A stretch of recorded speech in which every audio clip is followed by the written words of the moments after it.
it's more than the average dramatically person. And there's easier. a lot, you know, you And the can look quest at line that you're people's, doing you know, is they about go like, in, you're let making me look. 175 a year, and then all of a sudden you Counting come out, you're worth without like Recipe for 20 million. Disaster, So I've you're done like, 11 kinda, quests, and kinda then shady. the You're not 4 really or 5 gambling. sub-quests Yeah. for The mixed stock ups. market is So kind you're of talking like gambling. 15 You're not quests for a like, the completed UFC account. doesn't even allow me to gamble, and I can't even affect the outcome. But Sorry, yeah, about see, actually so about you can't do 20 it, probably but in total if you Congress want to can. do like a Congress 50 can, you attack, know? For which is now, the at most least. common build. The inside information that I have, anybody could have, mostly. But yeah, Not at the same really. time No, though, that's it's not true. this is No, I know some minusing stuff sometimes, unfortunately. Yeah, I was skills, told But- if I right? So forced you're the vote, actually that I was spending gonna a lot cost less the time public the skilling defense. to But do the the thing quest. about the insider trading thing is the amount of money. But like for is example, if you're so seeing my stream again, egregious. Like, isn't Pelosi now worth I won't 400 I million? won't find a Wasn't that guy a out number? I here saw upwards of that's 200 million, but I anything thought under she- about nothing. 40. I would jacked up argue. her If I even see a portfolio 40 resource 40 out here, significantly. I'd be pretty But it's not shocked. just her; it's on both sides. Oh And it's yeah, late, no, she's granted, just the poster but like lady. And then- Unfortunately, there's You know- no shot you're no gonna slight make at her. It's all across the board. If anything you look under at how about many 55 people, it's combat red, that blue, you're red, blue. It's enjoyably the able whole to come thing. out here and Everybody's fight doing it. people I over and told my over. husband, I was And then like, that can we're kill not defeating. gonna do stocks because it's just These are all the that's mains. the one thing you can talk to anyone. So I this actually is was what late reading an night article, PKing looks so like, is in what the you local kind of want to post, we're embrace like, the Rep. Louise account tried built to for. force a vote on this, right? And so like I'm And always it's my the bracket. It's kind like of redheaded completed stepchild accounts, usually, sadly, especially nowadays. in dumb circles. But this one lady posted, I actually started laughing. She goes, "Well, a broken clock is right twice a day," and I started pause laughing this for because a I'm like, little bit. it's such like a bipartisan. So yeah, you know what I mean, bro? It's not what it's made out to be, because it used to be better. And even my Obby Mauler, I'm going to have to get like 13 defense and probably 7 attack, so that I don't have to spend hours and hours and hours getting them up past, a ridiculous level. You feel me? Because I want to be able to fight 50s and 60s. And I can take him into free-to-play and have a good time, was my thinking with that account. I'll be able to play him on mobile and do crazy damage with the Rune Warhammer in one attack. But that is not the fucking case nowadays, sadly. Like, all of these accounts.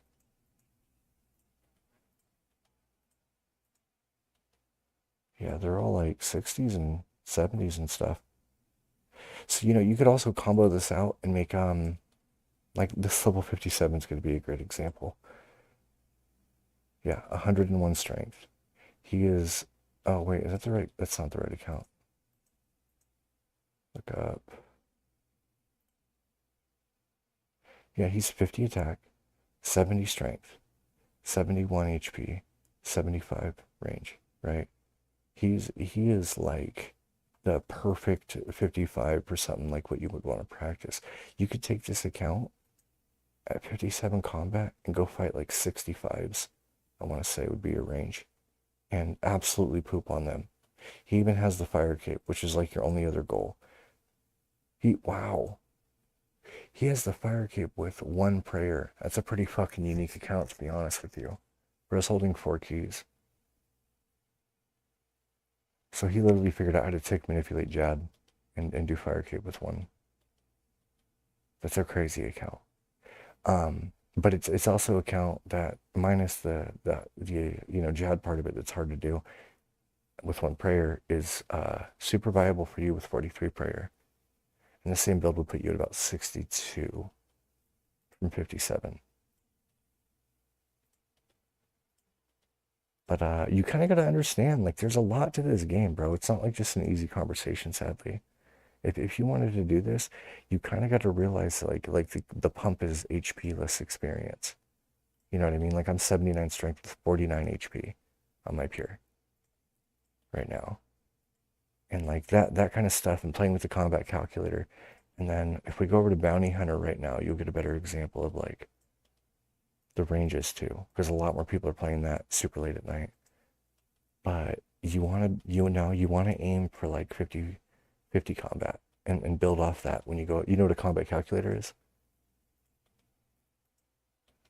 That's your goal, is get something that's level 50 and looks enjoyable for you, and then make those stats. And then, range melee, really, really strong start to the game. That's what I got hooked on first, as like a free-to-play player as a kid. I built accounts that were like all strength, 40 attack, range, and had a lot of good time. Inspired me to do this, take it all seriously. But tri-breeding, you could do that too. There's LMS if you want to go practice. But it's like the hardest style in the game. I'm like hella old, and I've only been doing it about a year. I'm like terrible. Yes, sir. I don't know. This game's really hard to get into as a player who didn't play it their whole life, at least off and on. There's a lot to know, a lot to learn. Builds add the game, adds depth to the game on like a different level, in my opinion. You can be one of these guys that are completely maxed out or you can make something unique and special. Shit, this guy's a good example too. His stats, he's an 87, I'm an 89. He's 90 HP, 52 prayer, and then my stats. But I'm 97 HP with 55 prayer. So he's missing levels, is what you can determine from this. His 2 combat levels will come from that HP. But I don't know. You gotta play up the combat calc and make something fun. But to max out another account, it's irritating and it's long, but it's like if you're already passively doing stuff you appreciate in your main, you could easily go out of your way to like level up here in the background. You feel me? Those quests are the only like thought intense based things, and you have quest helper. So once you get those done, you're kind of just passively leveling in the background, and at some point using an account to generate a lot of money. I mean, I can show you that if you'd like, how much money I've made from PKing. It's fucking ridiculous.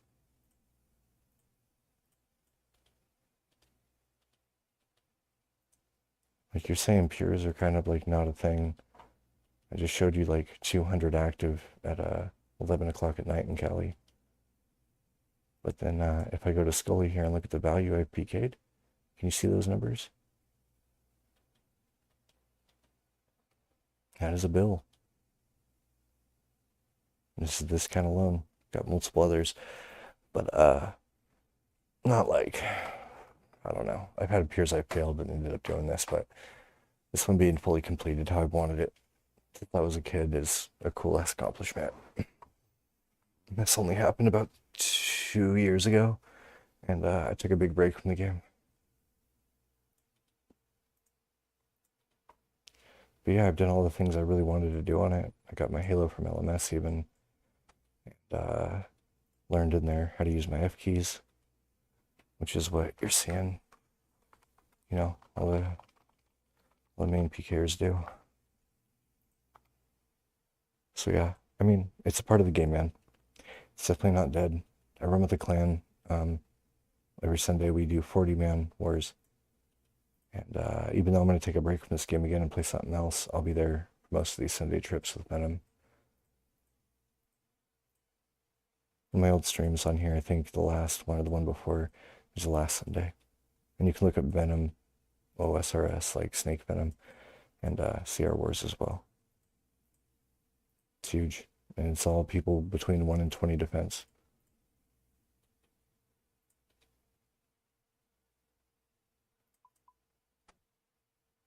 But yeah, there's many clans that would accept you if you had an account with about 85 to 90 strength, and the rest of these stats kind of similar. You know, base 80s, 85s, and then like 60 attack. You'd be qualified. People would take you as a mid or high 70.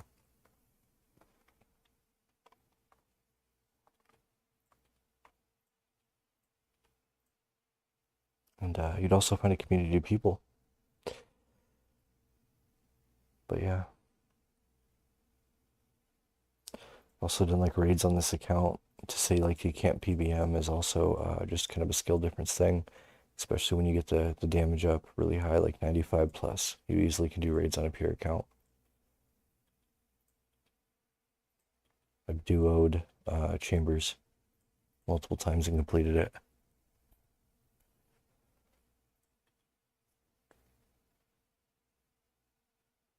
But yeah.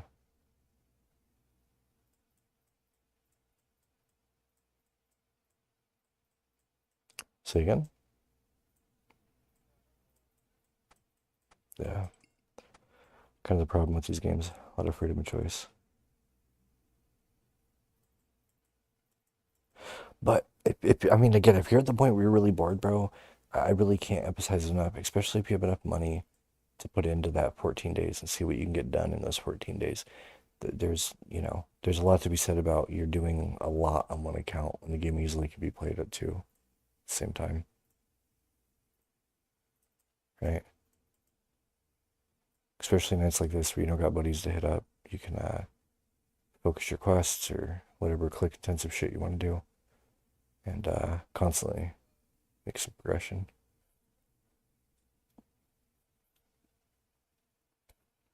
Yeah, it's also true that like because you have two accounts and you're playing them, you could like very easily leave your main now and like gaining passive strength while you're questing on the other account. You feel me? Like the passive ability of the game, and sit there at rock crabs for like, I don't know, 10, 15 minutes. You can get Animanite unlocked or whatever, those crabs, if you haven't already, which I think you did. You said you did a bunch of your quests, and sit there for like 15 or 20 minutes, I believe, straight. And the whole time playing your pure, do Nightmare Zone, and just constantly racking up levels on the main. Less focus on it, and you're doing something that's entertaining on the side. You feel me? It's really good. Also, the account I'm building, it's just like, even if I run out of a bond, I've always enjoyed free-to-play PKing ever since I was a kid. I can go out there with a fucking maple shortbow right now and hit 20, whereas the guy who's trained up his account I've already fought at like 44 combat he was, and I was a 38 like I am now. I'm hitting 20, and his max hit was like, I think a 12 or a 13. So these low HP accounts are just really fun for free to play, at least to me personally.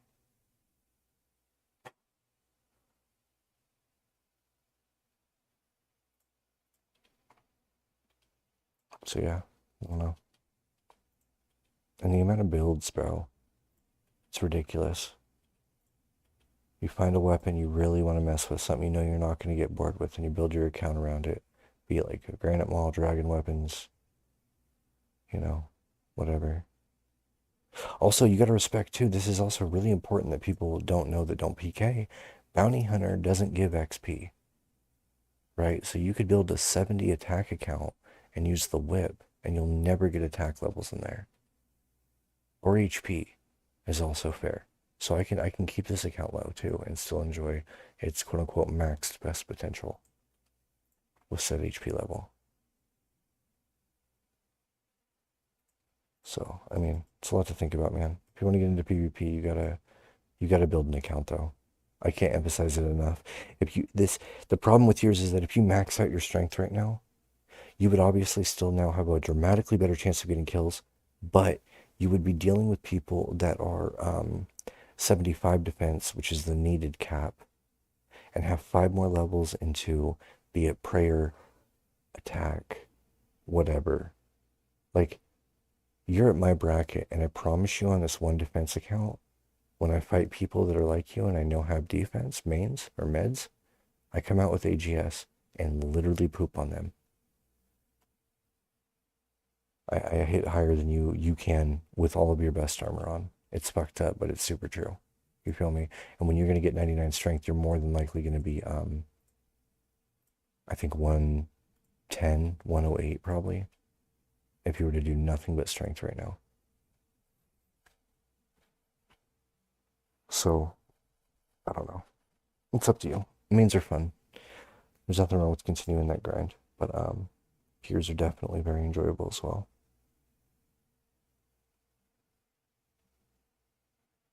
Also, they're cheaper practice too. If you're just trying to learn the game, it's a lot more cheap to make a peer. Lose that gear over and over than you running like even mid-tier gear. I mean,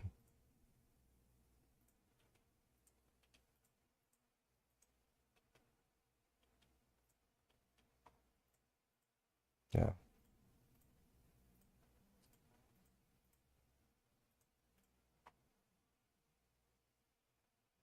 yeah, that's true. You're always consistent. Bot killing is repetitive too. Sadly, that's super true. Probably 300 mil of that. I found an exploit and killed bots for a long time. Was able to break them. I guarantee I smite them.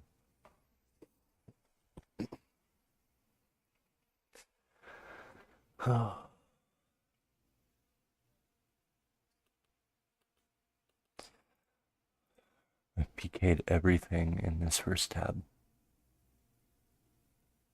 So everything under these dueling rings, excluding a couple weapons, I PK'd all of it. These are the extent of my mats.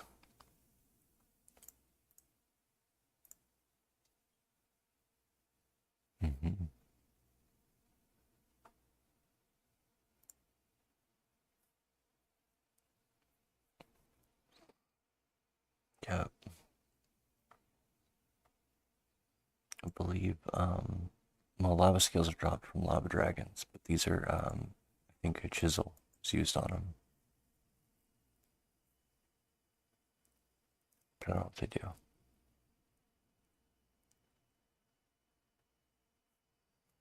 Yeah, they're super weak to magic. Probably the most botted thing in RuneScape. I mean, yeah, they're arguably the most botted thing that people like kill.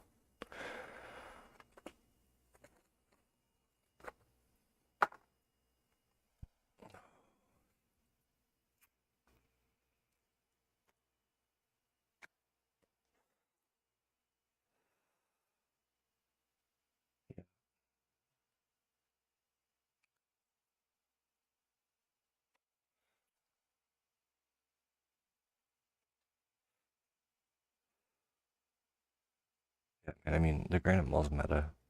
You could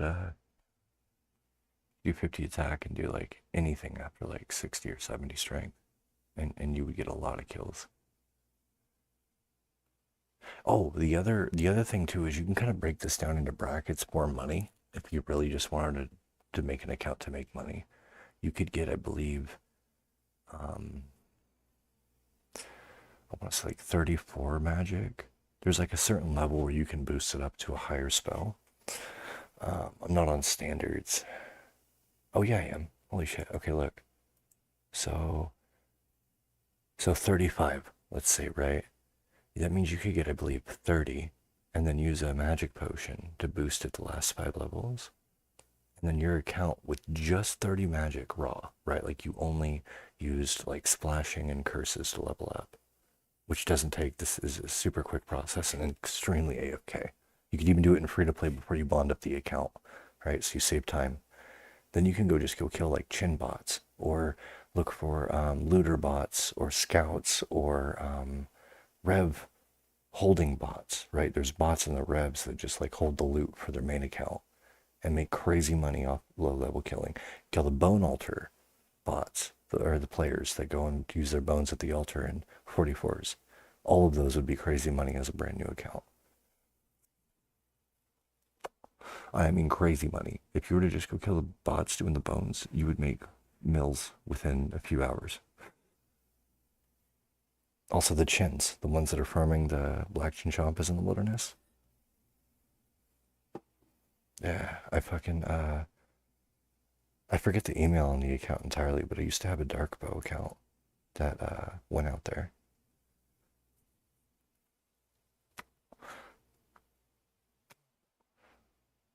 Yeah, I don't know if I care. I think I transferred I'm 99% sure I transferred everything before I lost the bond. The problem is with those accounts, if you don't make a bond and then more, you have wasted money now, right? So I think in total I made about 20 mil in mine.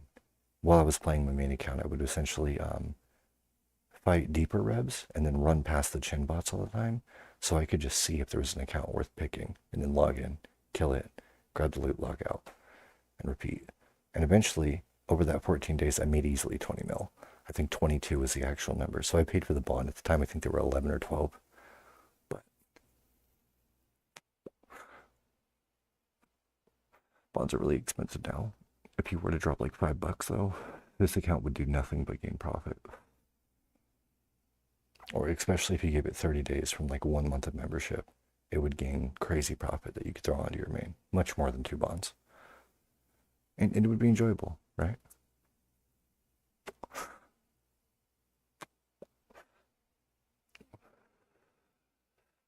So I don't know, man. There's ways to make it like fun and still making dramatically more money than any other method. PKing is without a doubt the most profitable method and enjoyable in the game.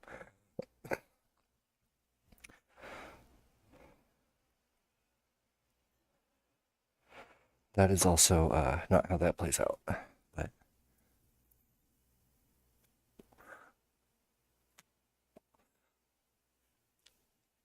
again, it's up to you.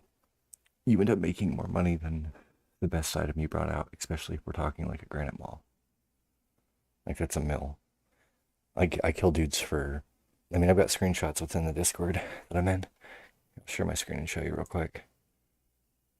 Because I haven't posted them in my own Discord, but in Venom's clan Discord, as well as this other one I'm in, where we just go PK at rogues, really deep wilderness late at night together.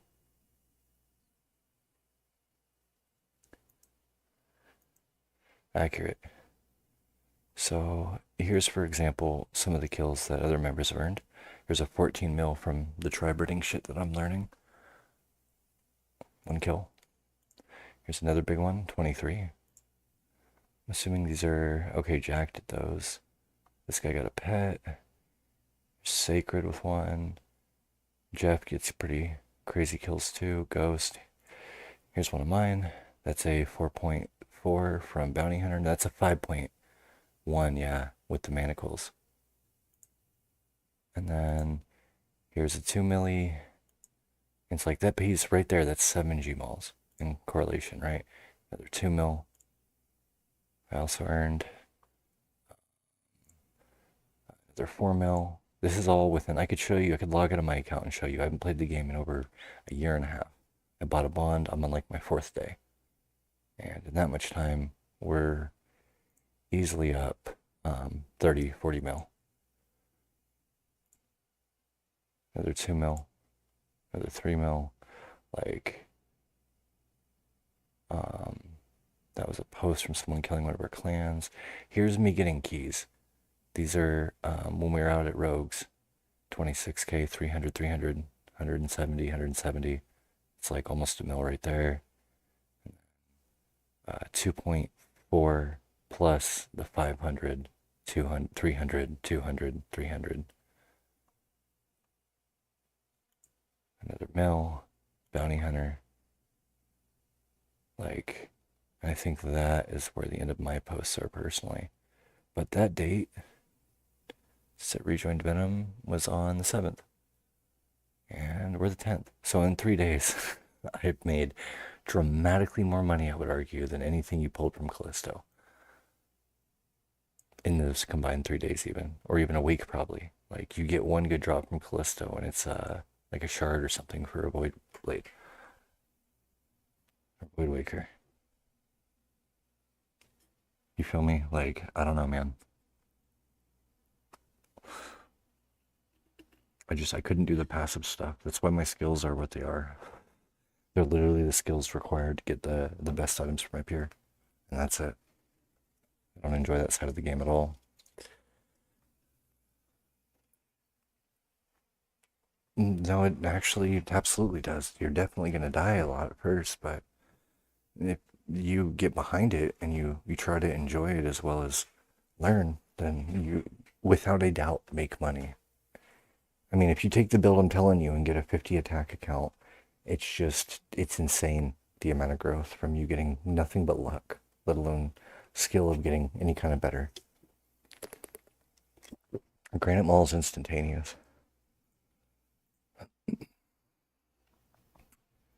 It's very good.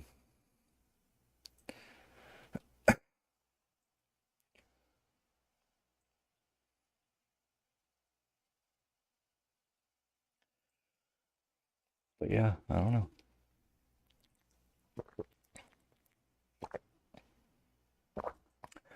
Look, I'm the one trying to sell you PKing, but you're the one who expressed interest in it to begin with.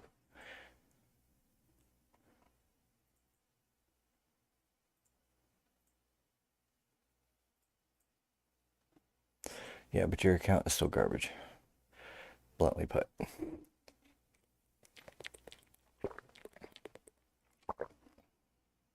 It's not that it's garbage. Your time is awesome and really good for a main, but in PvP, you're not going to keep up. You should have 99 strength, sadly, by like 73 to be able to keep up with people. I actually promise you these glass cannon accounts could take you out.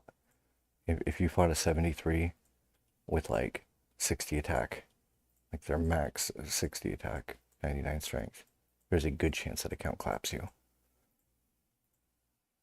Skill or not. Like, your account is just, it's not built for it, brother.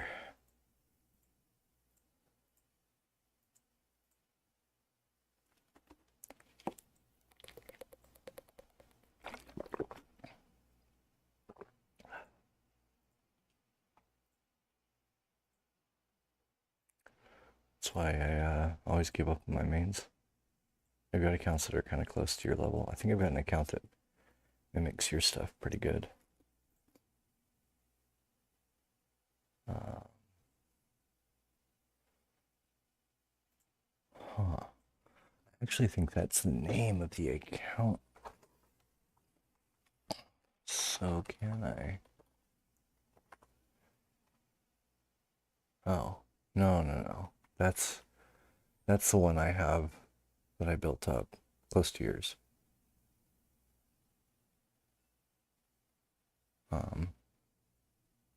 Yeah, I mean, that's my old med, or my old, was gonna be a pure, ended up fucking it up. Got like 42 defense, screw it, I'll go for 75. Should make it a med. And I just didn't commit because of the quests. I mean, it's very commendable even you did all the quests you did, because I would never.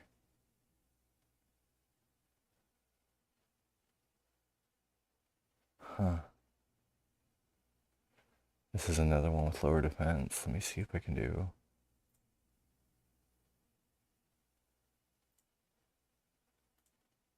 What is the button? I thought one of these showed all the stats regardless. Maybe not.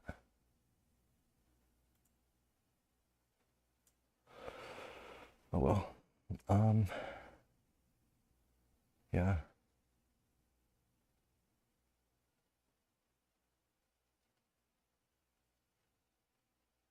God, I haven't seen any of these dudes forever. So upset. They all quit.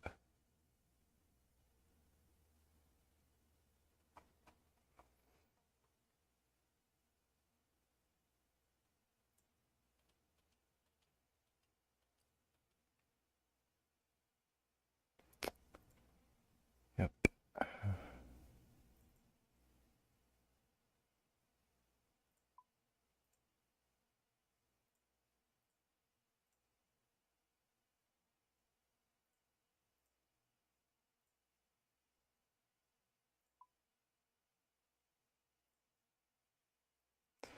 Like, I don't like to do it because it's extremely cheap.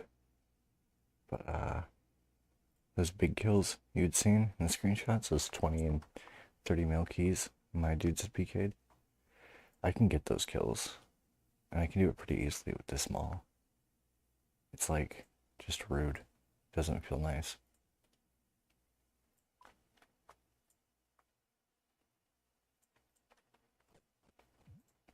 It also takes a little bit of time. I could more than likely won't pull it out instantly, but I very much could. And this would be the world where you do it. But this is like the highest level form of PKing, and it's dominated by dudes that have been here since forever ago. Used to be the old LMS world these guys would meet up, but now it's 305.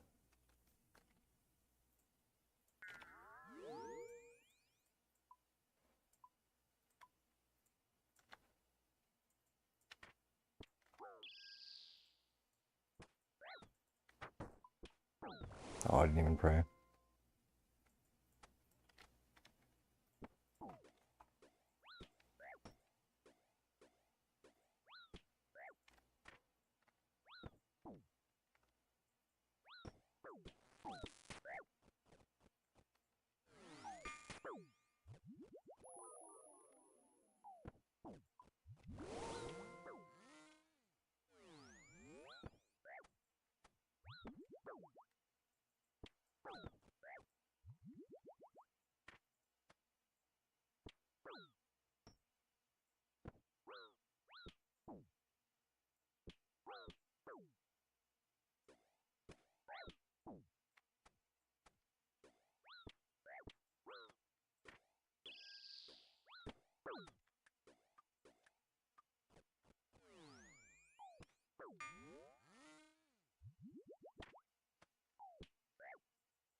Yep.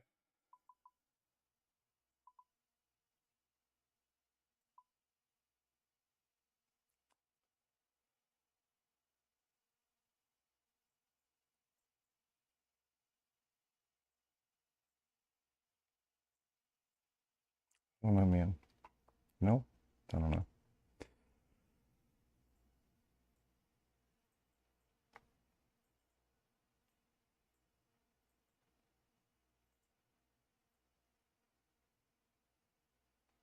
I'm still sharing screens. That's wild.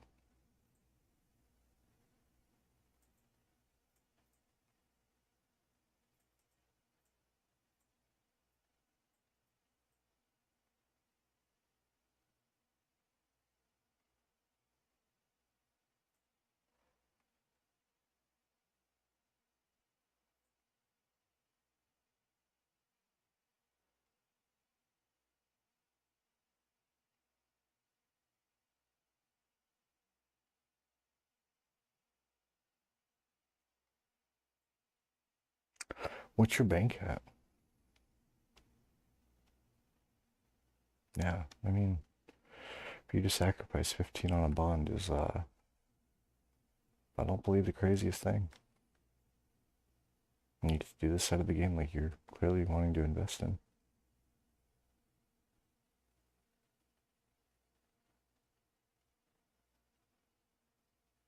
Um, Again, if I could give you any advice, it would be, maybe do the quests for the gangs and get the intelligence. Do PC and do passive standard training. Like probably the best, I believe, last I'd heard for strength training is the Bagora's Chainmace at the Elder Chaos Druids. I think that's like 120k to 160k an hour. The intelligence is that, and you get strength XP. And then pest control, just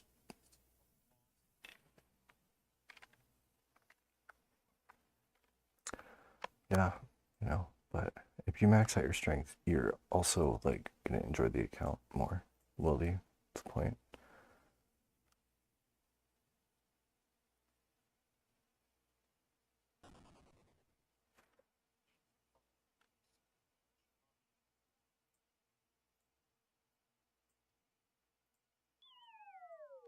Yep, that's part of it.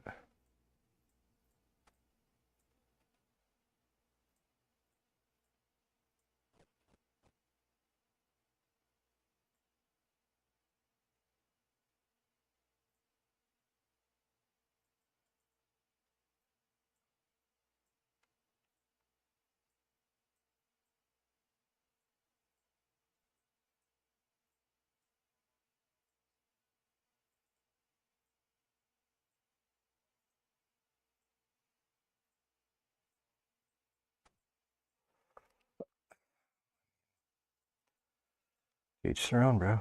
100%.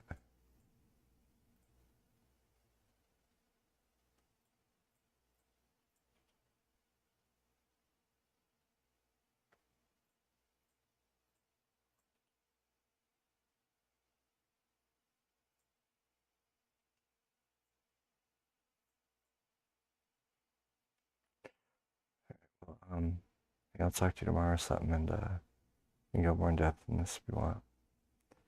But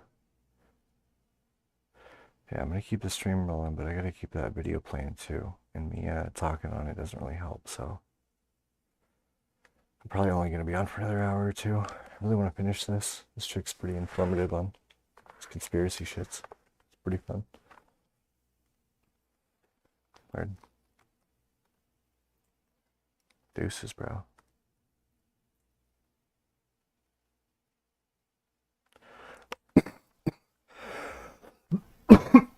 Oh, excuse me. Holy. Came on so aggressively. an issue. Like over 80% of Americans don't think that Congress should be able to trade stock, and it's true because we're given access to information, and that's truly influencing your decisions. Did you ask her what the rest of you are wrong about? I mean, I think it's party associations. Like some people just will never vote. A broken clock. Yeah, but yeah, people are rabid, and they're super upset now, obviously, because Trump's in office again. So that rabid nature has been over amplified. It has. I think a lot of it, though, is driven by like bot activity. I think is really big. I can tell you that when I first launched the task force, people were like, "She's an intelligence asset. She's never going to release information." Then it came out that I actually don't have declassification authority, but we have been able to produce wins, and we are getting full cooperation from the executive branch. So we're just simply investigating the findings, collecting the information, and pressuring for release. There's real people along with those bots, but real people are also influenced by bots as well. Groupthink. There's waves of negativity and positivity that go in certain directions that are orchestrated, and there's companies that are known companies that you could actually hire them to go do stuff. They exist in Florida, actually. There's a couple of social media influencers that have been approached. I've seen it, so I know it exists. It's crazy. What's interesting, though, is it goes back to you never want to get in trouble in a crowd of people because they'll just look at each other. You ever see like someone getting beat up and they just like film it, right? Instead of like going to help that person. And that's part of that groupthink. It exists online. I do think X needs to do something, at least like be able to label bot accounts, because I've seen it happen, especially on certain things. Like I had done something to allow new moms to vote when you're recovering. Our job is different. Like only 13 women in U.S. history have ever given birth. It's about to be 14 who are members of Congress. And God forbid we enter a war or something, we're not going to be able to vote. If you're recovering in a hospital, that's a pretty like rare circumstance. And so there was definitely bot accounts that were attacking me for that and accusing me of like destroying the republic again. I said, I don't think that that's the case. But yeah, that's not tinfoil hat stuff, folks. No. You really need to know that. Why wouldn't there be? This is the thing. Like if you were, whether it's this country, a corporation, another country, why wouldn't you automate your system or have AI or even just have actual people that have a job and their job is to type inflammatory, whatever it is, insults, whatever it is, like whatever their accomplishment, whatever their goal they're trying to accomplish is. Why wouldn't you have a group of people that you have at your command if it's legal? So because it is legal. It is legal. And in politics, what's interesting is they'll test, like, especially when you're running for office, it's kind of interesting because you'll actually, during my first race, I actually had a firm that I was going to for consulting. And they had someone that had worked at the firm that had also worked with like McDonald's branding. So like people that are running for office will bring on these firms and then they'll like give them kind of like a branding profile. What was interesting about that is that, you know, you have this aspect of bot activity. Social media at the time was kind of just resurfacing as if you want to be kind of influential, you have to be able to use social media, share your message and get that out there. And I think Trump really kind of refined that and was kind of one of the leading figures in that, especially when Twitter 1.0 was in existence. Right. But then you had this aspect of people that were running for office, and then there was actually a censorship state in this country, and we found that out, that Twitter 1.0 was coordinating with the Department of Homeland Security. We found this out actually in a congressional hearing where they were actually, and DHS had a division under CISA that was supposed to be monitoring terrorist organizations, and they were using it on the American people to censor information, specifically on COVID, on January 6th, all of that. That is scary. You still have censorship issues in places like the EU. So like to think that they wouldn't use social media platforms, especially to influence the masses, is just, that's not a conspiracy theory. That happens. We have evidence of that. Of course, censorship is influencing. And it's also causing people to self-censor, which changes discourse. Yeah, not wanting to have conversations. Yeah, well, you can get banned from Twitter for a variety of things, particularly during COVID. But I think COVID was also a great test case for them. Let's see, like if there is some sort of a catastrophe, some natural disaster, some national security issue where we could now enforce new regulations of censorship. Well, and scary regulations at that, because COVID was really kind of dystopian. And going back to kind of, you know, I think you'd mentioned foreign government influence using bots. The one thing that's been interesting is in our investigation, so like taking now my task force hat off and going into actually problems that we see right now happening. You saw this like massive, a couple of weeks ago, rift that was taking place between the American people, specifically on immigration, and all of a sudden these like pop-up riots. I actually called them the Temu riots, like the Temu Chinese app, because it came out via actually this woman, her name's Data Republican on X, and she actually tracked down the funding line. And what was happening was the Chinese government was basically propping up this billionaire, American billionaire, Neville Singham. And actually, he was donating money to organizations like Party of Socialism and Liberation. And they were actually funding a lot of these riot pop-ups in the area. So you had people that were being used, divided, for example, on the immigration topic. You literally have them passing out, Mexican flags saying that they cared about immigrants, when in actuality, the financial ties was actually coming from the CCP. So the Chinese government, on many occasions, and it's not uncommon within Congress to know, even on apps like TikTok, they were showing certain information in order to cause a rift and influence people. This same individual, Neville Singham, actually, once we got this information, we sent a request to have him come testify to Congress.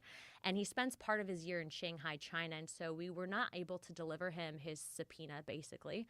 And so there's a letter that Chairman Comer has now authorized to be sent that will go to the Treasury Department to freeze his assets unless he comes to testify to Congress.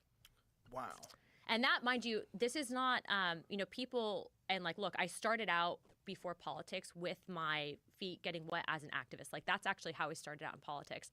So, I understand the immigration, the border. I, understand all arguments because I've been through it and I've had to debate it.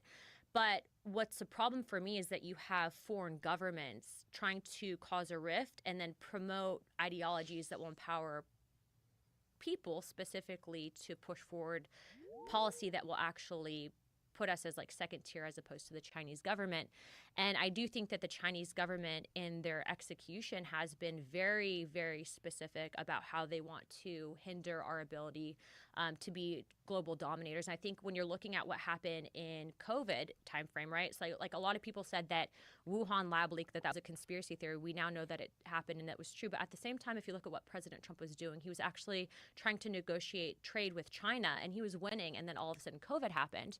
Well, what was interesting second time around in Trump 2.0 is that you have all these Timu riots taking place at the same time, and it almost got no coverage in the mainstream media, but you had multiple Chinese nationals that were caught trying to release agro-terrorism weapons. Yeah, we talked about that stuff. Yeah, agro-terrorism weapons, and then at the same time, the tariff war was taking place, and then you actually saw them trying to infiltrate. So I don't think it's by accident, but I do think that it's important to remember that just because you see something happening on the mainstream media, the media will always try to amplify something because it's rage baiting and it's click and it's views, which translates to money. And if it's negative against Trump, it gets front page news.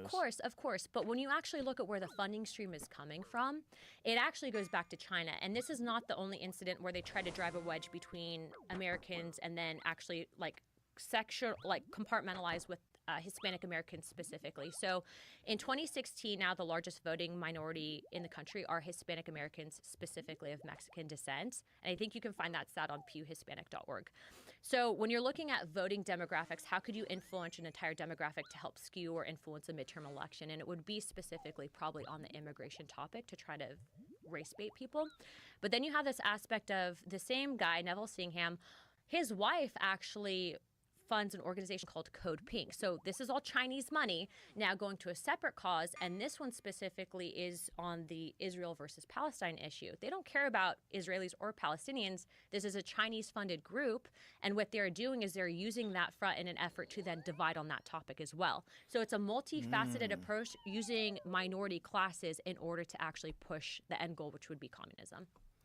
Wow. And also, too, you can actually look on the flyers for these organizations. So PSL, Neville Singham is actually an open admirer of Mao Zedong. I mean, it's all up there and it's out there for you to find. But it's just crazy because most people, you see this aspect of propaganda that's being shown to you, and you're not going to be like, who's funding that? You're going to say, to hell with that person. I'm going to fight for this. But they don't actually realize the more nefarious perspective of what's happening behind the scenes. So I absolutely believe this is true, that I'm sure other countries fund similar things, but also it was in reaction to some of the ICE raids, right? I mean, it was a visceral reaction that a lot of people had, the idea of people just showing up and pulling people out of schools and pulling people out of Home Depot and pulling people that were just hardworking people that maybe snuck over here because they didn't have a legal way to get over here. But since they've been here, they've been good people and they're a part of communities. And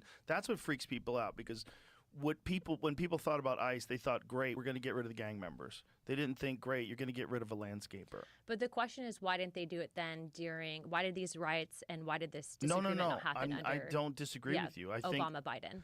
listen, I'm sure some of these riots absolutely are manufactured. I'm sure they are.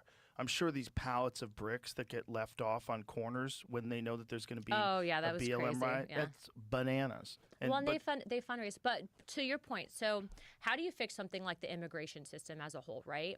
So we definitely don't have an open border. Well, That's crazy. correct. Because you need to know if people are criminals that are coming in. You don't want cartel members coming in. You don't want murderers coming in and serial killers. Like there's a reason why we have borders. Molesters, yeah. All the above, right? There's a reason why we have borders. But the thing that freaks people out is like how many corporations rely on illegal labor? Oh, how many Chicken Farm's one of them. We actually Yeah. last year, I was putting out some messaging on them because I'd watched this documentary about the slaughterhouses, how they're actually using migrant children, like 14, 15, in some of these slaughterhouses.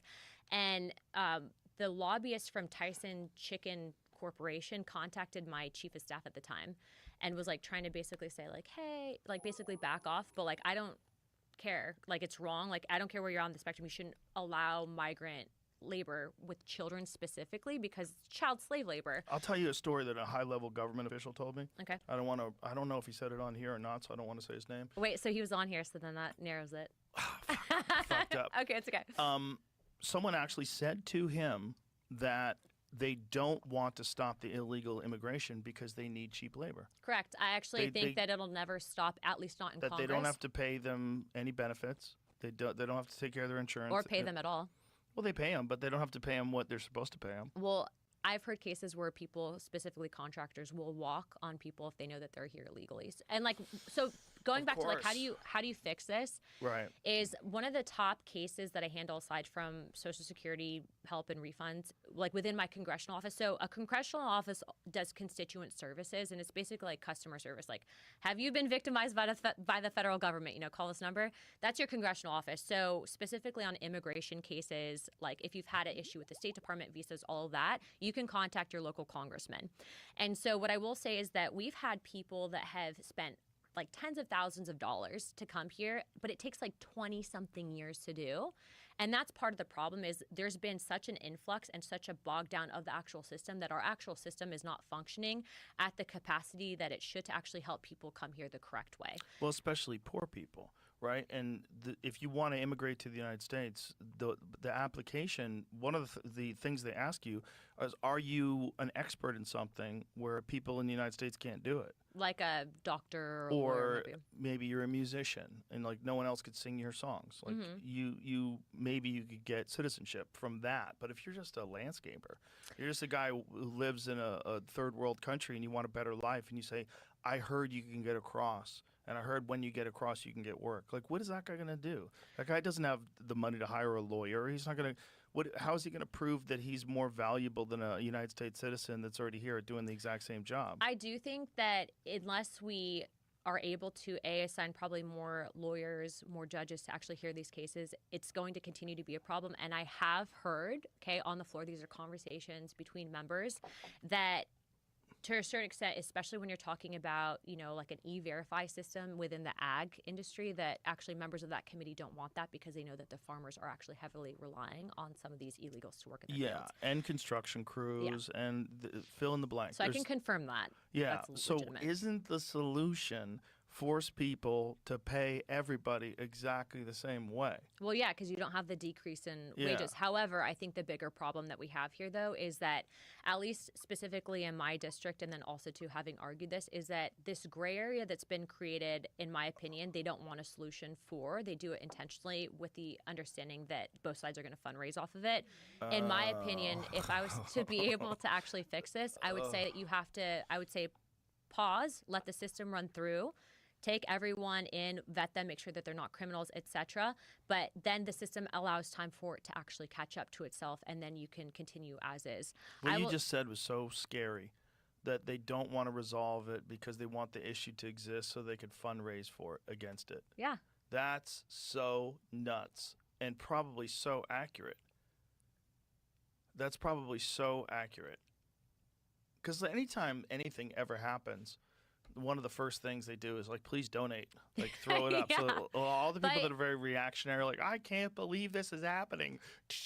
And what's They crazy go. is most elected officials might send out that email, but the email fundraisers actually are taking like 80% of that dollar. That's like usually the Of average retro, course. and it's like I'm in the wrong That's business. This is the crazy. scariest thing Yeah. about nonprofits is how much profit they make. It's really weird when you see the salaries of some of these people that are in nonprofits. And I they're will making never. I will $1 million never. a year. You're like, what is? How is that? And they do That nothing. is crazy. Or what's going on with the L.A. fire thing? You know, where they can't figure out where all the money went. It went to 188 different nonprofits. Who's it? Spencer? Is his name Yeah, Spencer, Spencer Pratt? Pratt, I was like yeah. Spencer Pratt for governor. He's a little pit bull. That dude's on that thing. Well, they burned his fucking house got burnt down. And then you they know? promised all these celebrities are like, yeah, donate, we'll give it to the victims. And it's like, where did it go? There's like this fine print that he wrote. It's really weird, but it exposes the legality of these systems. It's legal for them to operate like that, where, you know, an enormous percentage of all the money that comes in goes to overhead. It goes to And they do the fine salaries. print. And it's like, but it's such a scam. It's such a weird scam, and it's such a devious thing because you're pulling on people's heartstrings. Which is why, going back to what I said, we need younger people and we need more normal people to run for office. We need AI to take over. I don't know about AI that. is our god. So no, We need- no. AI is our governor. AI is our king. We can. That's what we'll say in school now. AI is our king. We need to. I think AI can be used in good senses. Like I can, and I ask Grok things a lot, and I will argue points. But I think we need to work alongside it because there's this aspect of AI that removes the humanity. Like I don't think you can teach AI empathy, and there's a certain aspect of humanity that needs to be kept involved in these decision-making processes. For example, if you have a drone that's been targeted to, let's say, eliminate a terrorist at this grid location, and it's functioning solely on AI, well, what's going to enable it to be able to pause on destruction of a location if there's children within it? I mean, if it's a bot, it's not thinking. And That's these are like the very true, but the U.S. history of drone use is no better than what you just described. well. There are oversights and massive investigations, especially if it's in regards to civilian casualties. But civilian casualties are the majority of deaths from drones. I would say, based on the people that I've talked with and interacted, it's definitely happened in the past, and it's definitely problematic. However, But I think it's people get the in trouble for it. But it's the majority. I'd have to. I mean, like, I don't. The majority of the Disagree, people that died were civilians. They weren't the intended targets. Well, and that's a problem, and that's where a lot of these people do. You have LOAC, so there's massive investigations with the JAGs, et cetera, that get involved Yeah. in these investigations. But I'm going saying, back, like, would AI be better than that? I don't well, know. I think you can have an AI decision-making process, but where there's a human involved in that step process. So, like, the human would be the final step in authority. So the AI would rank it. Maybe, and like, granted, I'm not an AI programmer, but I am saying that I think that there's an interface where you can have humans involved in the final step. Well, the most process. terrifying solution is not that. Is don't use the missiles. Instead, you have a drone that specifically targets one person. You have Yeah, a there's robot. suicide drones. Yeah. But I mean, yeah, even worse, like assassin flies drones. through the house and like lands on the dude's head and blows up. Don't freak me out too much because the Chinese have a little spy drone that's like literally this big. Have Oh, you seen yeah. it? Yeah, and they just Yeah, they have bug drones now. I'm Mosquitoes. sure our government does too. There's no way the Chinese are the only ones who do it, especially if they really have been back engineering UFOs for the last 40, 50 years. I don't think that any other government is as advanced in regards to that topic as we potentially are, and I say that because if that were the case, then they would be the world superpower. I agree with that, but I also think that even though we probably have the best military contractors, we also get infiltrated by the Chinese government and the Russian government all the time. Oh, that's They're always and getting- Congress gets infiltrated. Yes. Like, how many everybody does. people like have all of a sudden like girlfriends, Hot staffers? Chinese girlfriend, wink, wink. No Yeah. comment on that well, one. guys are weak. We're so weak. All you have to do is be hot, and Yeah, we're stupid. We he's fall my in biggest love. fan. That guy. Of course. There's always going to be people like Sarcasm. that infiltrate universities, that infiltrate research centers. They get information back to the CCP. There's that famous story I think Mark Andreessen told us about how what was it in Berkeley?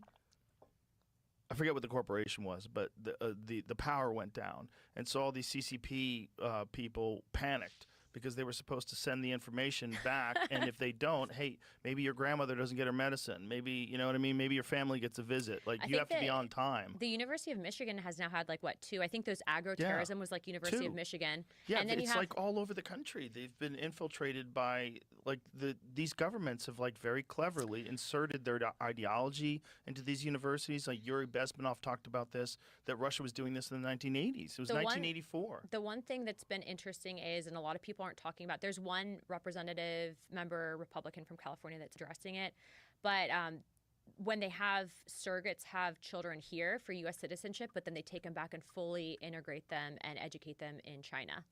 And so technically they're U.S. citizens, but they are being totally raised with the ideology and perspective of the Chinese government. Oh, boy. And that's an interesting perspective. That And then they come back over here and they're full U.S. citizens. Yep. Working full for the access Chinese to, government. Yes, access to all of our boy. resources, everything, education system. And then we sell the Chinese government land around our military bases. Oh, that has been I get, you know, I love our libertarian brothers, okay, and sisters, but I have gotten into so many debates on this because they're like, well, you know, we shouldn't limit an American's ability to actually sell their property. And I'm like, yeah, but the Chinese government literally wants to eliminate the West as we know it. And so we have to be cognizant of that. And also, too, by the way, it's not like you're just like buying a military installation. You think that they're not actually putting tech and or observing, monitoring, pulling all of our resources. And not it's just that, crazy. like Mike Baker talked about this on the podcast, that they sell cell phone towers Huawei to these companies. Well, Huawei, which was they were really problematic, but they sell these cell phone towers near these bases, and so they sell them at a discounted rate. And then the Huawei stuff was crazy because it actually had like a third-party access built into some of their systems. And a lot of the tech that they actually sell here, whether it's to our law enforcement, so like anytime you have specifically, I would say like within even our craning and like our actual shipping operations, those things are sending signals back home. Yeah, well, we're so stupid we can't make those things. Well, That's we what's should. dumb. We should be making. So there's policy changes where 100%. if you have an American business, you can now actually get a big tax incentive for manufacturing back home. It's great, but it's going to take 10 years for us to even catch up to where they are now. We just got to stay That's the course. what a dumb idea. Like, everyone has a cell phone, no one can make a phone. What? Is that, no one saw that coming? That's bananas. All They of them get sold made in us China? out in the 70s for manufacturing, and I think that that's where you're seeing this, you know, aspect of people that are very like, if you talk about, and I'm not like an isolationist by any means, but like I do believe that we should have, especially with COVID, everyone saw this. Yeah. We should have certain things that are just manufactured here. I think tech is extremely important. I think Palmer Lucky's doing like laptops or something now. Oh, In good. the United States, are trying to actually move that over. Elon should make a phone. I bet he's thinking about it because he's in some sort of a dispute right now with Apple because Apple won't. There's something about the way Grok AI shows up, and he's saying that their algorithm is essentially rigged, where OpenAI is like Grok AI is never featured. Oh, really? I said have Grok, something I have the about a Grok app on lawsuit. my phone, but So maybe that'll incentivize him to make a phone. Elon, make a phone, and we'll try it out. Elon Musk says Apple is rigging the App Store for ChatGPT. The tech mogul is threatening immediate legal action, accusing the iPhone maker of unequivocal antitrust violation designed to favor his AI rival. Oh, is his AI rival the Sam Altman free guy? Yeah. It's interesting. I wonder if there's. I mean, you don't just say something like that, do you? No, he's not a dummy. He's smart. There's definitely something there. Oh, readers added context. 2025, DeepSeek reached #1, and DeepSeek's the Chinese one, right? Oh, and DeepSeek's freaky about some of the stuff that it can Just do. 1 month ago, Perplexity also reached #1 overall in India's App Store. Both of these occurred after the OpenAI Apple partnership announced on June 10th, 2024. But what about the United States? Because the United States is the biggest market when it comes to like, we're probably the highest percentage of people that use Apple.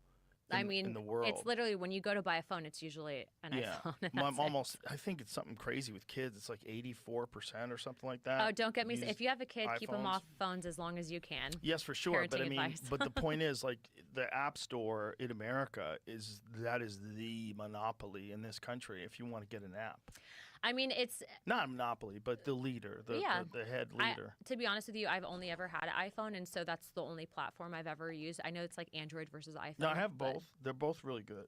The Android's way better than it used to be. But it's still I freaky. had it back in the day, but it's right there where an iPhone is right now, just different, and gives you a lot more access to stuff. Well, it's still freaky though. Then you have these phones that are considered actual safe phones that aren't ripping your data and basically turning on every like 10 minutes to kind of be able to target you for sales, whatever it might be.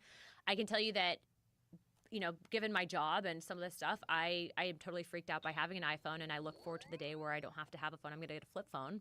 They're gonna already have a chip in your head by then. No, absolutely. Of me, of all people, no chips. We're chip free. I don't know if there are any phones that really truly are safe. I mean, I know that there's some phones that run on alternative operating systems that aren't Google. What is that alternative system that they use with Pixel phones that now, at least the French government, when they find people that have Google phones, they immediately look at that person as a point of interest. Because they're like, we can't track you. Yeah, because they're using this other operating system. What is it called again? I can't remember it, but it's what Adam Curry uses. It's a de-Googled iPhone that uses an alternative operating system. So this doesn't send data. I'm sure the GPS sucks. It's probably Called Graphene. That's right, Graphene OS. So there's multiple different OSs that people use outside of the Google, but you can only use it on Android phones, and a lot of people use it on Pixel phones. You can actually buy them. What is that guy's name? The Asian gentleman who has that, Rob Braxton. He sells them, and he is like a security advocate. He's always talking to you about how insecure all of your technology is, and explaining why they added this and what this means now and where your data is going and how they can track you. And it's made me. So he sells de-Googled iPhones. Oh, he's a response to Joe Rogan. Joe Rogan is wondering what I'm hiding 5 years ago. I was fucking around. I was just saying, what's that guy hiding? He's scared. Well, so this guy's been at this forever, right? So 5 years ago, we were talking about him, and he was making these phones 5 years ago. Well, and from a government perspective, you have this aspect of a lot of people don't want to reform FISA. FISA, in the way that it can surveillance Americans, is pretty freaky. We would like to really freaky. Yeah. And we, I actually did not get a committee assignment on House Armed Services as a vet because I voted against FISA. And I was one of two that voted against it, and they said that I was not a team player. But when you actually look at... play for the team. Yeah. It seems to be like an ongoing thing. I am playing for the team, but it's just not the DC team. Isn't that a nutty thing to say? Yeah. Like, whatever happened to representative of the people? What are we doing? There's still a few good representatives. I believe but you. It's few and far between. Well, I think it's hard. It's probably hard to stay the course.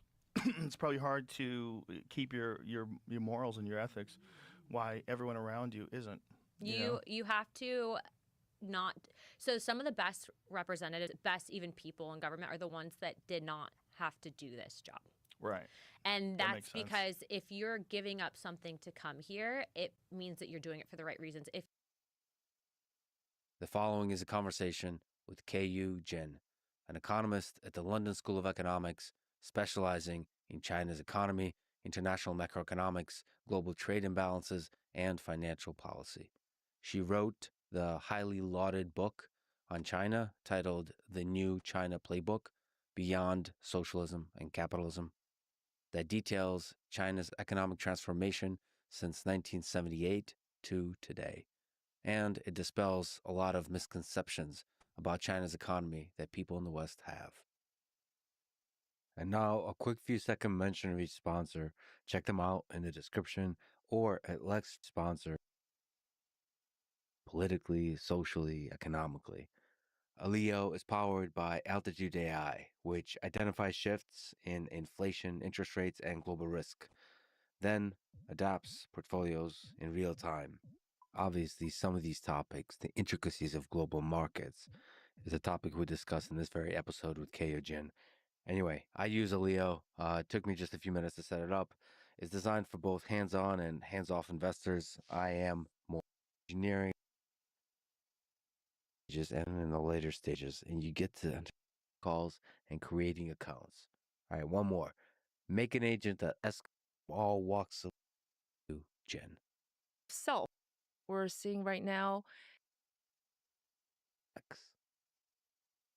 This is a Lex Friedman podcast. To support it, please check out our sponsors in the description or at lexfriedman.com/sponsors, and consider subscribing, commenting, and sharing the podcast with folks who might find it interesting. And now, dear friends, here's KU Jen. What is the single biggest misconception the West has about China's economy today?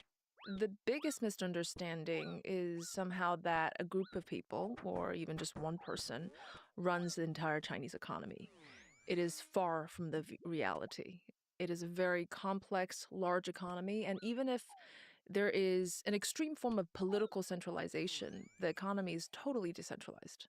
The role that the local mayors, I call this the mayor economy, plays in reforms, but also driving the technological innovation that we're seeing right now, it is actually not run by just a handful of people. It's more decentralized than the US is. And I think more broadly, a big misunderstanding is really the relationship between Chinese people and authority.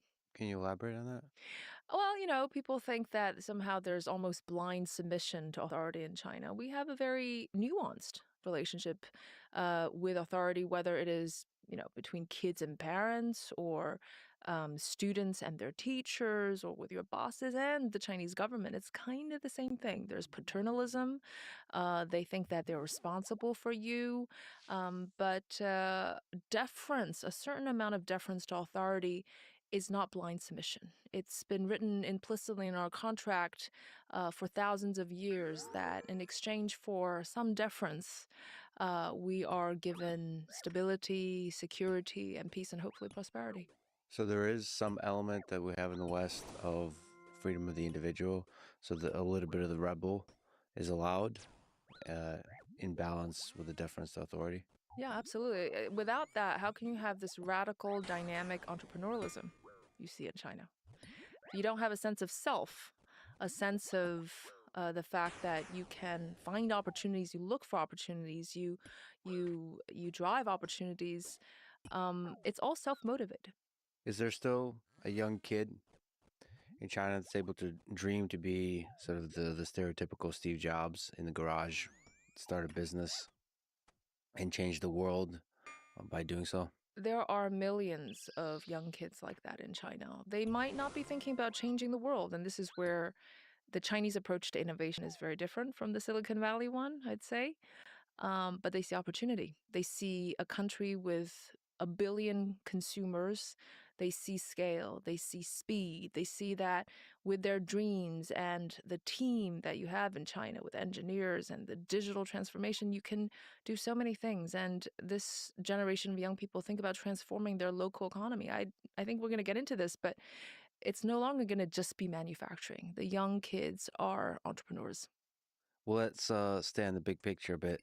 There's a perception that China is a communist country. So to what degree is China a capitalist country, and to what degree is it a communist country? I've rarely seen a more capitalist society than China from the pure economic side.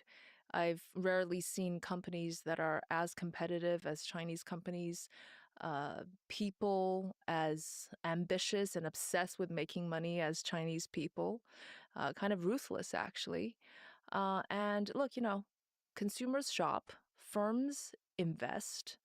If you invest well financially, you'll get great returns. What is not capitalistic about the Chinese economy?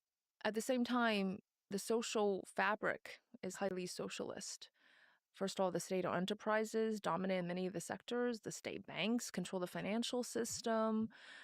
We often talk about common prosperity, about equal opportunity, just and fair society. But even, daily stories, a walk in the park behind my parents' apartment, you're going to find at least 50 organized social groups on a daily level, singing, dancing, exercising, doing whatever these fantastic idiosyncratic hobbies they have, getting together every single day. And free courses for the elderly and retired, right? That sense of communalism, that sense of belonging, that strive for harmony at the societal level is there. So just to go back to something you said, there is a value for competition culturally. So on the business side, on the economic side, there is sort of a cultural value of people competing in a meritocratic way? Competition is ferocious in China, especially when it comes to Chinese companies, but also in education. Well, I should be thankful that I'm not, born later than I am because I thought China was pretty competitive already, going to the schools and studying for the exams. It is at a different level today. Competition is not necessarily in the culture, I'd say. It's driven really by the changing economic and social circumstances of the day. The Chinese companies are all hardworking. They're all going after the market share. They all kind of want to do the same thing. It's not quite like in the US where you open a coffee shop. Well, next door, I'm going to, open a bagel shop, right? In China, if the coffee shop does well, everybody wants to open the same coffee shop. And I think, again, I'm sure we're going to get to this, but there's a lot of that kind of competition, which really drives the world sometimes crazy, of replication. But it's because it's not easy, right? It's not easy to make money. In the education system, there are not enough jobs for the young people. So, how do you get ahead? Let's say, if you're part of a lower stratum society, how are you going to make sure that your children are going to have a better life than you? You invest in education. So, everything is about competition in a country with 1.3 billion people. That's somewhat to be expected. Let's go back to the roots of that. So you described that China's economy model is rooted in its history. So can we talk about Confucianism? Can you explain to what degree those roots run back to Confucianism and in general to other parts of Chinese history? Yeah, Confucianism is more of a moral philosophy than, let's say, religion or a belief system. It prioritizes social harmony above anything else. It's not about metaphysics, but more about ethics. And at the individual level, the responsibility, the duties are all meant to preserve that social order. So it's filial piety, it is loyalty, it is how to be a Chinese gentleman. But things like saving, frugality is part of the moral discipline. Education is part of the moral cultivation. So there's a very strong emphasis that you as a citizen have a responsibility to contribute to society as a whole. On the education side, a part of Confucianism is a value for meritocracy. So how does that permeate the education system in China? You've already spoken to it a little bit, the value of competition, and that it's already getting more and more intense. But it would be very interesting to get your understanding of the education system, its history, and as it stands today. If China were relatively successful economically, a huge part of the reason is by and large it's been meritocratic.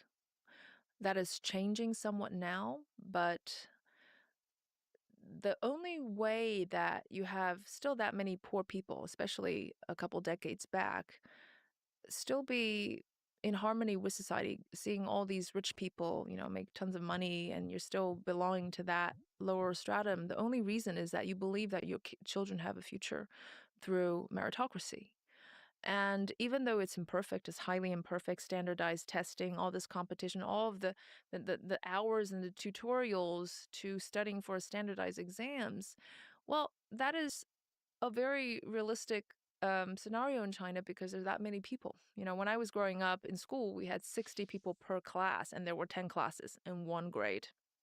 Now, imagine that many people applying for colleges uh, in the American way. How many essays would have been written and need to be scrutinized? But also, that gives room for total corruption. If you know what I mean, just connection based. And actually, the standardized exams, as imperfect as it is to select talent, is still by and large fair. And that's how that whole generation of entrepreneurs, but bureaucrats, government officials were selected. If you look at the Chinese premiers, the presidents of the past, they all went to great schools. A lot of them were engineers, and same thing for civil servants. It has changed somewhat. The meritocracy, I think, is eroding in China. I'm worried about that because it is fine that you get into a good university based on your own merit, but finding a job now becomes much less meritocratic. People with connections get jobs more easily than others. So of course, this is not just a unique Chinese phenomenon; it's actually everywhere. But I guess what I'm saying is that that meritocracy, which was so fundamental to the ancient Chinese education system, by the way, civil servants were selected based on standardized exams in the past. That's always been throughout Chinese history, and that relates to Confucianism. Now, the opportunities, and coming back to the competition point, is that the opportunities are getting slimmer and slimmer. And again, this is not a unique Chinese phenomenon. Jobs, where are the jobs going to be, right? So meritocracy has become more of a problem. Do you have any memories of your own experience in terms of competition, the good and the bad of it? Maybe from that, can you pull out the thread of the value of that kind of competition? Basically, I grew up in the Soviet Union, so there's a kind of brutality to the competition, but I think it ultimately molds really interesting people. There's a good and bad part of competition. I remember when I was going to middle school, every single midterm exam, final exam, you were ranked from number 1 to number 800 in your entire grade and publicly displayed. Nice, Nice, very right? nice. Imagine, the majority of people and how they feel. Um, but it does drive ambition in part, and you don't take anything for granted. And you work hard. Keep, you keep the spirit up. M- But, going to the US, I finally realized that Americans are totally competitive. It's just that they don't display it. It's not as apparent. I remember I went to a very competitive high school, but everyone's like so chill. Oh, I'm not studying. Oh, they're studying. They are secretly studying. Um, when I was doing my PhD at Harvard, people say, "Oh, my parents say don't work so hard." People say, "Don't say you worked." They're working hard, right? Just you don't show it. In China, it's kind of a noble thing to show that you're working hard and then you're number one, or that you're top of the class and you want to display it and you want to let everybody know. But in the US, everybody's like secretly doing it. Yeah, some of it is is the signaling. The culture emphasizes the signaling of, is it better to be kind of for everything to come easily, thereby showing that you're a genius, it comes naturally, or is it better to show that you worked extremely hard for the thing, but the ultimate result is there's still competition? But I don't know, when you're visually displaying and uh, explicitly stating that it's good to be number one and it's bad to be number 800, I think that permeates throughout the culture to Mhm. where Yeah. you understand. First of all, you understand that hard work is the only way to improve, to succeed in life. And second of all, you just create this framework of early on understanding what it means to live a good life. And a part of that is to find the thing you're damn good at and get even better at it, master it, become hopefully the best person in the world at that thing. I don't know. That's an extremely important lesson for society to teach. Yeah. That's I would say, the right kind of competition, or the efficient kind of competition. I feel that in the Chinese education system, it was not necessarily efficient because it kind of frames you and molds you to be thinking in a certain way. What's been taught to you, you don't have the bandwidth or the time or creative freedom to be more creative and to think outside the box. There, it's just the box. Yeah. You maximize the box, and that's it. You don't actually know what's outside of the box, and you never actually go there. That's the bad part of Chinese competition. And when I got to the US, the high school teachers were asking us to question authority, to question text. I'm like, wow, really? You can do that? So I started to asking why. All right, so there has been this miracle in the Chinese economy from after Mao under Deng Xiaoping, where the Chinese economy got transformed and grew incredibly. So, can you explain what happened? The different transformations that happened, the different reforms that happened under Deng Xiaoping. Deng Xiaoping was by far our most pragmatic leader, and I think everybody's grateful to Deng Xiaoping. My father's generation would not have seen that amount of prosperity and peace and opportunity without Deng Xiaoping. It started in the late 1970s when Deng Xiaoping came out with this open up and reform mandate. And it was very tough. Again, coming back to the big misunderstanding of China, it's not as if one leader decides that that's what we're going to do and then everybody follows order and does that. No, there are tons of political barriers, tons of incentive compatibility problems at the local level. In the end, you need the local provincial governors, the mayors to do the job. And how many prefectures are there in China, right? A lot. And they have their own interests, right? We know this around the world. Politically, it's the most difficult thing to do. But somehow Deng Xiaoping was able to break tradition, break convention, come out with this completely new way of thinking about society, life, and the economy. And it was so transformative. I remember people of that generation told me one time that, society was going to focus on the economy. Really? Why would they do that? Wasn't it politics? Wasn't it everything about politics and struggle and ideology? So for them, that the whole country and the government is going to focus on the economy was just so shocking, even though we take it for granted now, that shows you that breaking that mold was incredibly difficult. But I think opening up was a really momentous thing that China did. And it wasn't just joining the WTO. I mean, they were doing a decade of work in preparation leading up to that. What's called, special economic zone is really to turn Shenzhen from a fishing village to an export platform, now to a Chinese-style Silicon Valley, right? And there was the agricultural reforms in the 1980s that meant that farmers could decide what they were going to grow and keep the surplus, whereas it was a collective system before. You know that very well. And then, of course, the ultimate transformation was when China actually joined the WTO in 2001. And the rest was history, right? We're still talking about the aftermath. But reforms was the single biggest impetus to Chinese growth.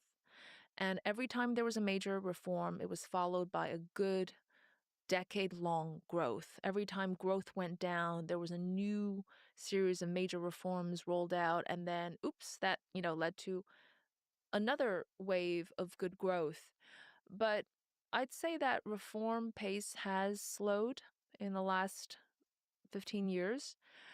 But are there reforms to be done? Yeah, absolutely. Has China reached even close to its potential? Not at all. But again, it comes back to politics, right? Now it's less about economics, it's more about national security, it's more about politics. And I think that is probably the single biggest barrier to continued good economic growth. Maybe can you speak to what it takes in such a large system, in many ways, such a successful economy, to do reform?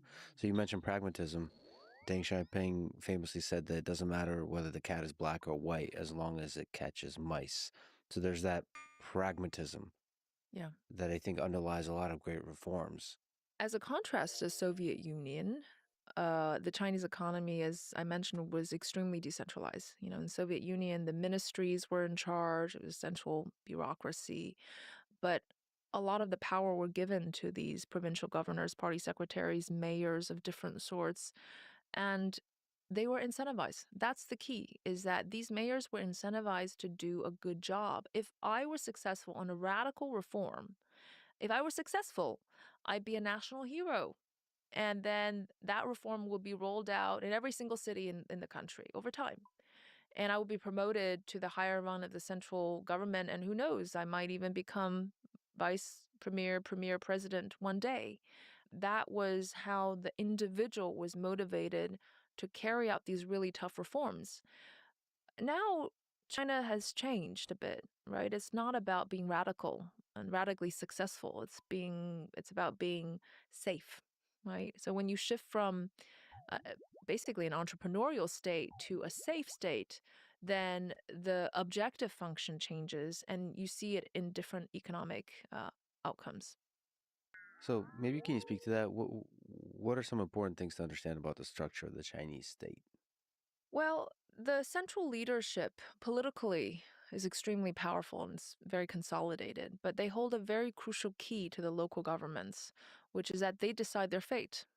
Am I going to promote them? Am I going to put them in jail? Am I going to fire them? Am I going to reward them? Am I going to punish them?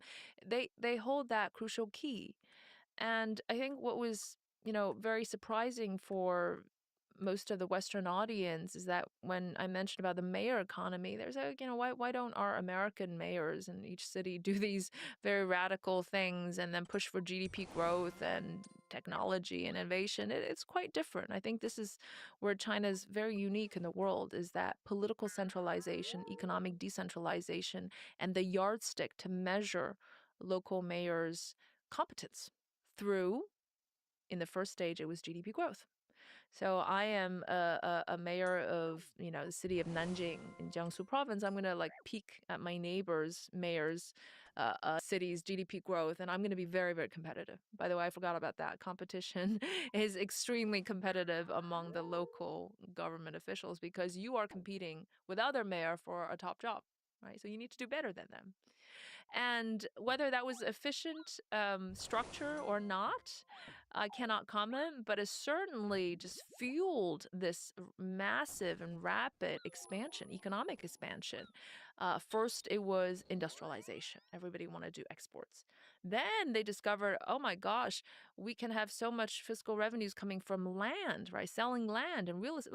Let's build real estate and let's urbanize.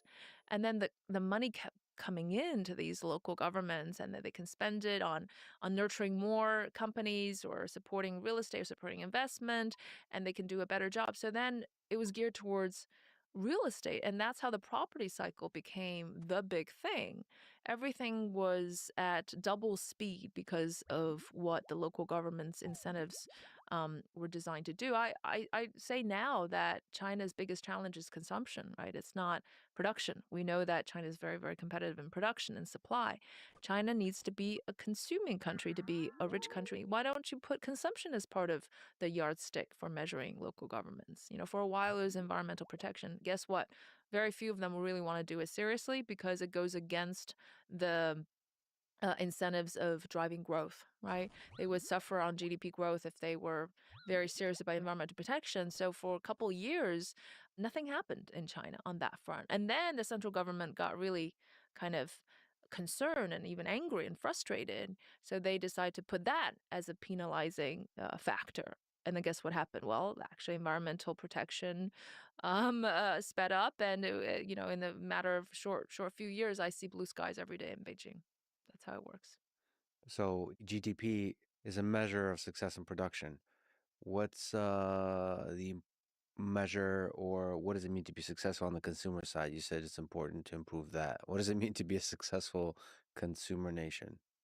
The metrics shouldn't be geared just towards growth alone, GDP growth alone. It was just singular GDP growth, and you can borrow heavily and just spend on infrastructure. That's not a productive way to drive the economy. And that's what the local governments were doing for a long period of time.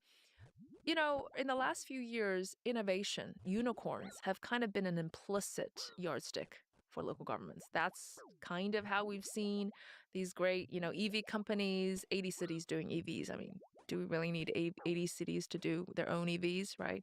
Solar panels, now DeepSeek has become, a star. Semiconductor companies, each local government wants to have their own national champion. So implicitly, technology was part of the yardstick competition as well. But if you can more accurately have a metric for consumption measures, really focus on, making sure that it's coming from consumption, this GDP growth, rather than from investment or infrastructure, then I think that it might focus the government's objective a bit more on thinking about how to make people feel more secure, so that they want to save more. For instance, creating more jobs. For instance, more on social security spending, on healthcare, on elderly care. Because for the longest period of time, this political economy model was brilliant at scaling up supply, but it was extremely weak at raising personal consumption, because the incentive does not lie in consumption, it lies in production. So you shift the objectives a little bit, and maybe the local government will do more to stimulate consumption. Okay, you mentioned the mayor economy. That seems like an incredibly powerful idea. And you also mentioned that perhaps you're not sure exactly how perfectly efficient it is and what efficiency there means. How good are you at quickly figuring out the best ideas. That's what an efficient market does. There's a kind of component to what you're saying where you're a little bit critical of, do you really need 80 EV companies? But maybe you do. It seems like an incredible thing to do, right? So what are the pros and cons of this? Maybe you can speak to it a little bit more. I think it depends on the timing. If you're starting something, starting a new emerging strategic sector like EVs or batteries or solar panels, you need the local governments to be involved, to mobilize, right? The big push to coordinate the supply chains. If you wait for the markets to develop over time, it's going to take a long time. Maybe they don't even want to do it, right? Look at the US. The US is very, very behind on some of the new strategic sectors. But once you've reached a certain level of market competition, I think the state needs to withdraw or to retreat, because ultimately the state is not the best at allocating resources, picking winners. You want the private actors, whether it's the venture funds or the, through market competition, to ultimately decide who gets the most resources. But in the beginning, that big push is not really in any of the canonical models that I've studied in economics in the Western school of thought. State push, state mobilization, state initiation, that's not there. But I think if you look at EVs, solar panels, even just thinking about the idea of reforms in the first place, that initial state push was vitally important. The other negative, although I think by and large positive aspect, is I don't think that we need 80 cities to do their own EV brands, but to get started, maybe that's what it would have taken to drive that incentive. And then ultimately, it's up to the market to decide who are the last 5 remaining EV companies, right, through market mechanisms. That's Chinese style industrial policy. Industrial policy was heavily criticized. And again, if I talk to my Harvard professors, they will be very, very, very skeptical about the role of the state, especially in such a major way. But if you look at the Chinese experience, the evidence for success is all there. The cities that have pushed the most on supporting that particular sector ultimately did the best in terms of production, but also in terms of innovation, measured by patents. It's all in the data. But the downside is that a lot of the capital is wasted. And this is what I also discuss in my book, is that it is inefficient, although maybe it's necessary. The amount of waste of